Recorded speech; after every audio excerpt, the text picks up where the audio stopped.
Fujitsu's P3V4X, built in year 2000.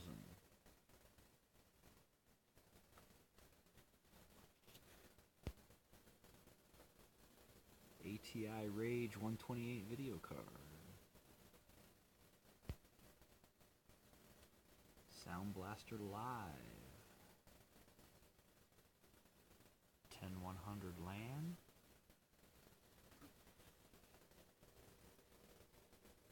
Two gigabytes. PC 133. Notice this board actually supports 4 slots of PC 133. This was one of the first ones ever made. Pentium 3, 866.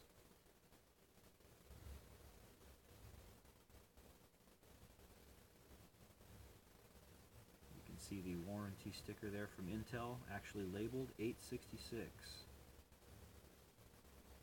Manufacture date 07/27/2000.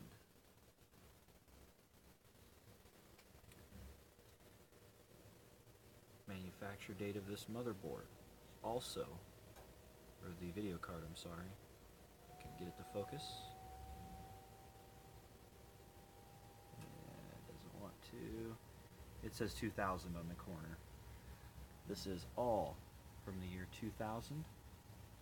Except the sound card, that was actually from 1996, so a little early.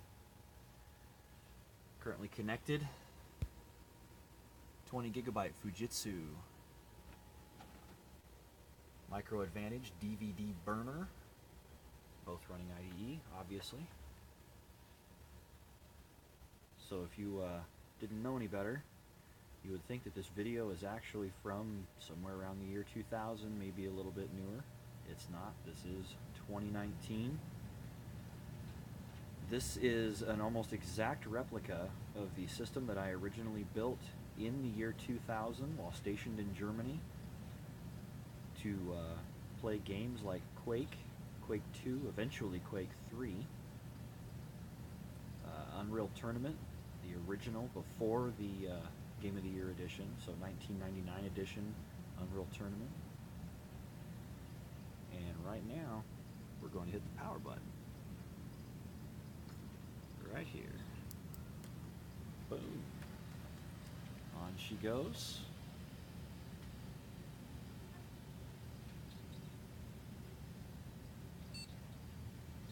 Post button. Pentium 3, 866, 2 gigabytes of RAM.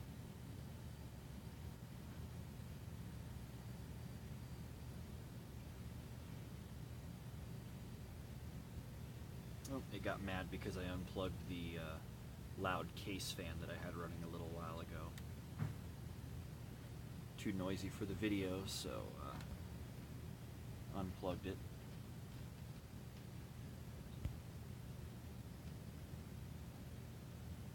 Look at that, everybody. Windows 2000 Pro.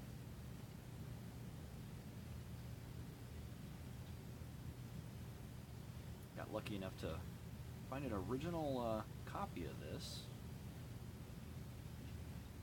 I wanted everything in this build to be correct era for when I originally built this thing, and I did run Windows 98 SE, and then I ran Windows 2000, eventually upgrading to XP on this machine, XP 32-bit. But I wanted this to be specific to when I was in Germany. You can see we've got a monitor error. It's not running at the optimum resolution because this video card doesn't support widescreen, because in the year 2000 you didn't have widescreen.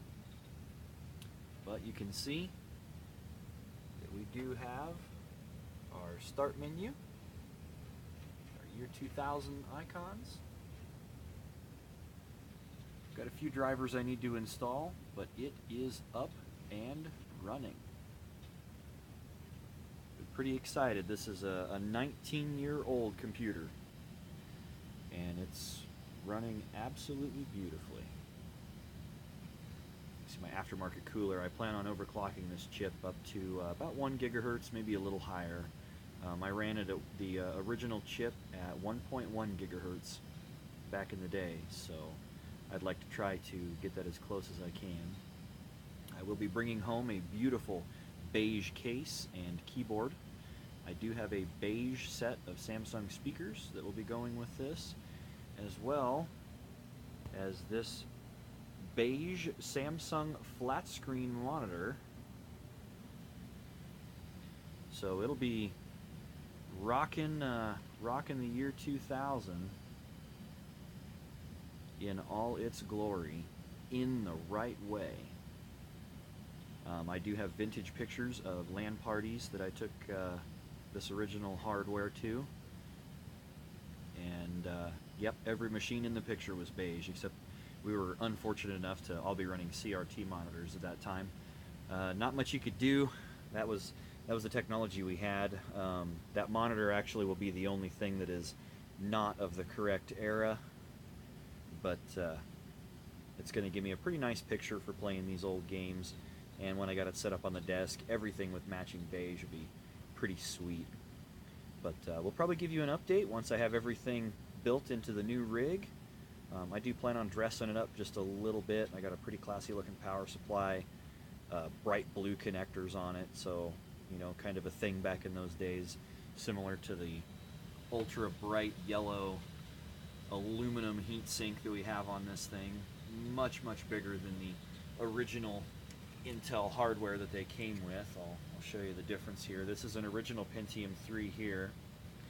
You can see kind of how that's built. A lot of aluminum on there, not very refined. It's got a rough texture to it. This is the Pentium 2 and 3 slot 1 platform. See the clasp on the back. This particular chip is a P3 800. There we go, you can see it. I was unfortunately not able to get this one to post, however. Kind of made me sad, but I was able to get a hold of this P3 866, which managed to run natively at the 133 megahertz frontside bus, which this board is built to run at. The AGP4X on here runs natively at 133 megahertz. The memory runs natively at 133 megahertz. So for this era, this was just about the quickest system you could possibly build in the year 2000 outside of server equipment. 128 meg video card, single data speed. This was actually slightly before DDR became available on video cards. So for its time, it was an extremely powerful machine.